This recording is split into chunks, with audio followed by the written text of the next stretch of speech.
Hello, আসসালামু আলাইকুম। কেমন আছেন আপনারা সবাই? আমি আপনাদের সবার প্রিয় সুহাসিনী। আজকে অনেক দিন পর একটা নতুন ভিডিও শেয়ার করছি।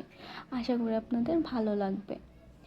তো আজকে আপনাদের সাথে যেই ভিডিওটা শেয়ার করছি, যেই সিটি সম্পর্কে কথা বলছি, সেটা হচ্ছে নারায়ণগঞ্জ সিটি। খুবই ছোট একটা সিটি।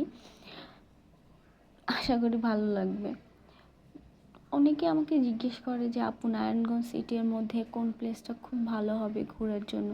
যেহেতু আমি নারায়ণগঞ্জবাসী, সেহেতু আমি অলওয়েজ বলি যে আপনারা হয় সোনারগাঁও বা পানামনগর সিটিতে ঘুরে আসতে পারেন, যেহেতু this is a traditional thing. Okay, so আপনারা এগুলো ঘুরে আসতে পারেন। আর যদি সেকেন্ড অপশন হিসেবে ওগুলা ঘোরা শেষ আরেকটু নারায়ণগঞ্জ দেখতে চাই, কেউ যদি এরকম হয়, তাহলে আমি বলবো চাষারাতে আসেন, চাষারা একটু ঘুরে যান। তারপরে এই পার্কটা আমি এখন যা দেখাচ্ছি আপনাদের, যে পার্কটা, ওটা হচ্ছে শেখ রাসেল পার্ক, নারায়ণগঞ্জের মধ্যে পড়েছে।